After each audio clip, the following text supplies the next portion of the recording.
Hello, everybody. Thank you for joining me tonight for what is day 2 of week 2, or day 9 of the counting of the Omer. Let's say that blessing together. Baruch atah Adonai, Eloheinu melech haolam, asher kitshanu b'mitzvotav v'tzivanu al sefarat ha'omer. Blessed are you, O Lord our God, King of the universe, who has sanctified us by his commandments and commanded us about the counting of the Omer. All right, so last night we were in the book of Ephesians primarily and talking about how we are included in the covenant, how we have to be. If we want to be a New Testament or a New Covenant believer, then we have to be connected somehow or another to the nation of Israel, to the people. We have to be included in those covenants of promise, and that's how Ephesians 2 talks about us, where he says, at that time you as Gentiles were separate from Messiah, excluded from the commonwealth of Israel, strangers to the covenants of promise, having no hope and without God in the world. But now, in Messiah Yeshua, you who once were far off have been brought near by the blood of Messiah. Then verse 19, so then you are no longer strangers and foreigners, but you are fellow citizens with God's people and members of God's household. But you've been built on the foundation made up of the emissaries and the prophets, with Messiah Yeshua himself being the cornerstone. And it's in him the whole building being fitted together is growing into a holy temple for the Lord. In him you also are being built together into God's dwelling place, into God's house, in the Spirit. And so that's essential that we really come to terms and understand how Yeshua has changed our situation and how we have been made a part of that nation. We have been grafted into that olive tree. But so we as Gentiles have become a part of them and become more like them. They don't become a part of us and become more like us. We are supposed to adopt and adapt ourselves and our behavior to more like them. And this is one of the things that Paul talks about in the book of Ephesians. Is this how he does this, how this is a mystery of God. And so he's identifying what that mystery is in the book of Ephesians. He says in chapter 1, verse 7, he says, in him we have redemption through his blood, the removal of trespasses, in keeping with the richness of his grace that he lavished on us. All right? So that's the reality of our redemption, which in and of itself is a great, amazing miracle. But then, Paul talks about the mystery of God, and he talks about the mystery of God in the sense of we are fully aware of what this mystery is and its fulfillment and what it means, and yet most of us in traditional circles, and what I grew up with, certainly, heard of the mystery of God and just said, okay, well, it's a mystery, so there's no way we can know anything. And yet that's not how Paul talks about this at all. He says in verse 9 of Ephesians chapter 1, he made known to us the mystery of his will. So he's made known. The Father has made known what this mystery is. And that's important. So this is something that is supposed to be known. He made known to us the mystery of his will, in keeping with his good pleasure that he planned in Messiah. So everything about this mystery is connected to Messiah and Messiah's work. Verse 10, he says, the plan of the fullness of times. All right, so this is where everything is going. The plan of the fullness, the maturity, the completion of the times is to bring all things together in the Messiah. Both things in heaven and things on earth, all in him. So everything about what God is doing is focusing on the person and the work of Messiah, and bringing those things that were separate, were far off, and those that were near, and bringing them together. The plan of the fullness of times is to bring all things together in the Messiah, both things in heaven and things on earth. Everything is going to be placed under his feet. And that's chapter 1. So he's introducing the idea of the mystery in chapter 1 that has been made known. And we get to see a greater explanation of that mystery in chapter 3. He says, "For this reason, I, Paul, am a prisoner of Messiah Yeshua for the sake of you Gentiles. Surely you have heard about the plan of God's grace given to me for you, that the mystery was made known to me." So again, he's saying that God has revealed the mystery and what it means. God has, the mystery was made known to me by revelation, as I wrote before briefly. And when you read this, you can understand my insight into the mystery of Messiah, which was not made known to the sons of men in other generations, as it has now been revealed by the Ruach to his holy emissaries and prophets. So this is a mystery that's been mystery in the ages past. They didn't understand it. They didn't see how this was going to come to pass. They didn't understand what that meant to say that through Abraham, with that covenant of promise that was said to him, that all the nations would be blessed through him, that how somehow or another they were going to be a light to the Gentiles, that the temple of God was going to be a house of prayer for all nations. They didn't really understand all of that and how that worked. They didn't understand how the Feast of Tabernacles is called the Feast of the Nations, the Ingathering, Feast of Ingathering, things like that. They didn't understand everything that meant. And Paul is saying, look, that mystery was made known to me by revelation. And when you read this, when you read the book of Ephesians, you're supposed to know the mystery as well. As believers, we are supposed to know and then live out that mystery, because it was not made known to previous generations, as it's now been revealed by the Spirit to his holy emissaries and prophets. And then he identifies the mystery. This mystery in verse 6, Ephesians 3:6, this mystery is that the Gentiles are joint heirs and fellow members of the same body and co-sharers of the promise in Messiah Yeshua through the gospel, through the good news. And the good news is so much bigger. Obviously, the death and burial and resurrection of Messiah is the key turning point to making everything happen. Without this, without those things, the gospel could not come to pass.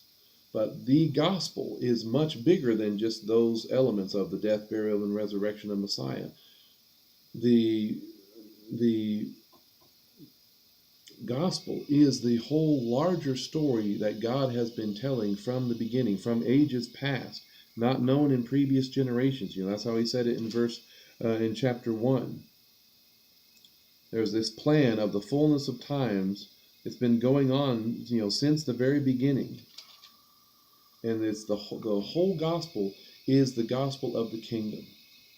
The gospel of the king coming and reigning on the earth, and the redeeming of his people, and bringing them out from that brokenness that occurred all the way back in Genesis chapter 3. Redeeming us so that we can live forever, no longer in a broken state, but in a restored and redeemed state. Okay, that is the good news. That is the gospel. But the mystery is that the Gentiles are included in it. That was one of the big debates of the day in that first century era, in the New Testament era, was, do the Gentiles have a place in the kingdom? And there were the two schools of thought that argued about it. There was the school of Hillel. There was the school of Shammai. Shammai had very little hope or opinion of Gentiles having a place in the kingdom, unless they went through a full conversion process and became a Jew. Then they would have a place. But if they didn't do that, then the Gentiles were just kind of left out. Hillel was more friendly and open to a place for the Gentiles, but he didn't necessarily know exactly what that place was. So he was open to the Gentiles being included. Of course, Paul comes from the school of Hillel. Yeah, he learned and was taught under Hillel's, I think, his grandson, Gamaliel. So that's the line of thinking that Paul is coming from. But the Gentiles are joint heirs and fellow members of the same body and co-sharers of the promise in Messiah Yeshua through the good news. What's interesting about that is all of those things, joint heirs and fellow members of the same body. Um, that's all language of family, of the nation, citizenship. That's what goes back into chapter 2, where he says, you're no longer strangers and foreigners, but you are fellow citizens with God's people and members of God's household. So you Gentiles are joint heirs. Well, an heir, especially back then, had to be a member of the family. If you're going to receive something from the patriarch, from the family head, you're going to receive an inheritance from him, you have to be included in the family. All right, so you are joint heirs. You are members of the same body, a member of the same family. And so you are included in that counting. You're co-sharers of the promise. What promise is that? It's that promise that was started, again, all the way back in Abraham, Isaac, and Jacob, is continued through the giving of the Torah, the promise of the king. All of those things. The Gentiles are co-sharers of those things because of their fulfillment in Messiah Yeshua. So the mystery is made known, and we are supposed to understand this mystery, that the Gentiles are part of the family. Gentiles have been included. And what's really interesting when you look at that that word where it talks about you are no longer strangers and foreigners, but you are fellow citizens with God's people and members of God's household. The Greek word there is oikos. And then he says, there's a statement in chapter 3, for this reason I, Paul, am a prisoner of Messiah Yeshua for the sake of you Gentiles. Surely you have heard about, and the way this translates it, the plan of God's grace given to me for you. Your King James and some of the others might say the dispensation of God's grace given to me for you. What's interesting about that is that word that is there for translated as dispensation is a compound word, and it's based off of the word household, the Greek word oikos. And let me see if I can pull that up here. I should have had this ready, but it's a fascinating study of this world, of this word.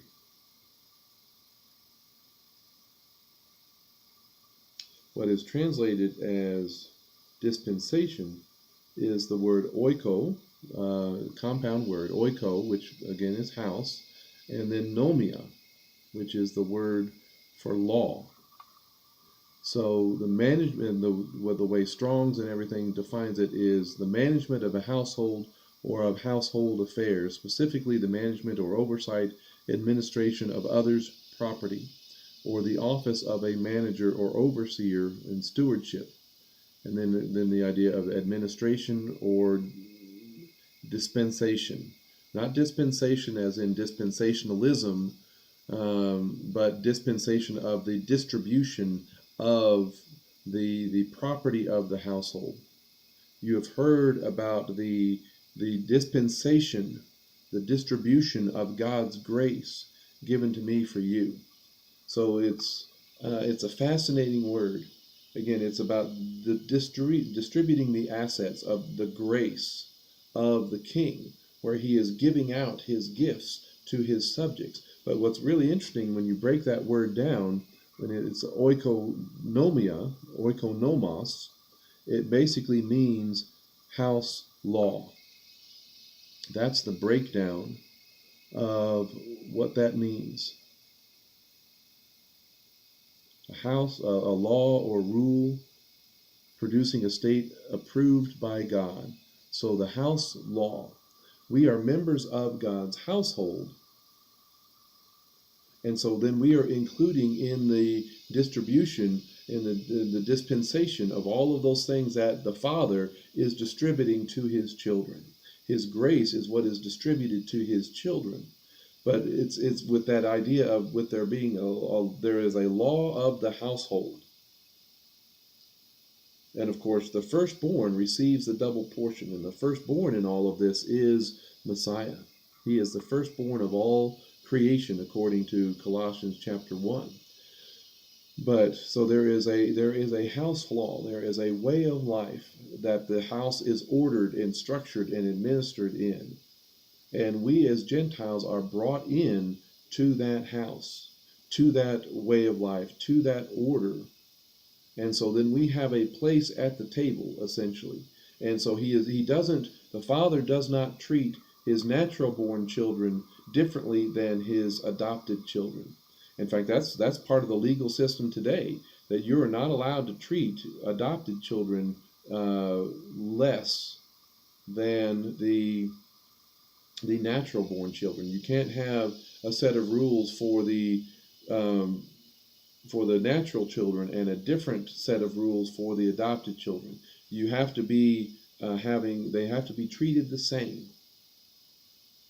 And so what he is saying here with this household administration, with this house law, that the Jewish direct, physical descendants of Abraham have a place at the table, and the spiritual descendants of Abraham also have a place at the table and have rights within the family. And that family is intended and has always been the two coming together, which is a mystery because in some respects it's hard to make sense of, because in calling Abraham, in calling the Jewish people, what he was constantly making the point of is that you are separate, you are distinct, you are different from the rest of the nations. And how is it that if you're supposed to be separate and distinct, different from the rest of the nations, how is it that members of the nation are going to be included in the family if we're supposed to be different? And it's the big thing is that it's not that we are going on in our behavior and lifestyle as a member of the nations. That's the important thing that we Gentiles need to understand. We cannot continue living as if we are still as a member of the nation, as if we have a citizenship in another country. We have to learn the house law. We have to learn the ways of the family, and we have to adapt ourselves to that. So that it's like whenever somebody immigrates to a new country and they become a citizen, they are expected to learn the language of that new nation that they go to. They are expected to start learning some of the customs and the ways of life of that new nation. Not that they ignore or forget where they came from, but in order to be an active participant and citizen in the nation that is their new home, they need to start adapting their ways to that new nation. And that's what we as Gentiles are supposed to do. We're not supposed to continue on in our old way of life as if nothing has changed in our status. So that means we change how we live, how we conduct ourselves, how we worship, how we speak, how we dress, how we eat. All of those things are on the table to now come under the conformity of the house law, of the way of life that the Father has prescribed.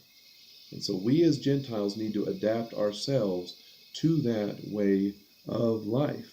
And it's as the Father, through Yeshua, through the Messiah, has made a way for the Gentiles to have a place at the table.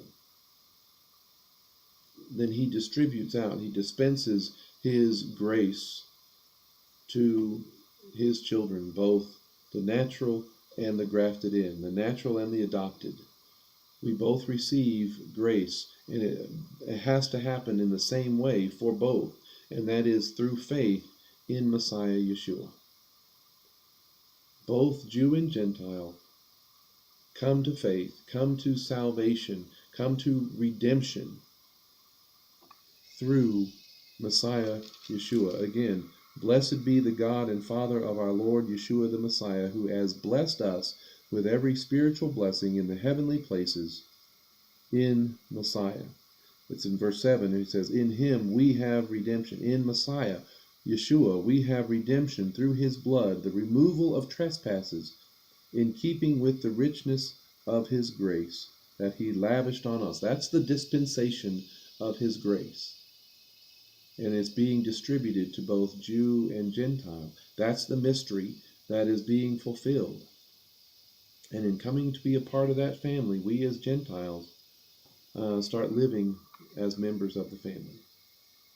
That is what is so important. That's what's been missing in most of our theology for centuries. And it's what he is restoring to us in the right way. So I pray that that's been a blessing to you.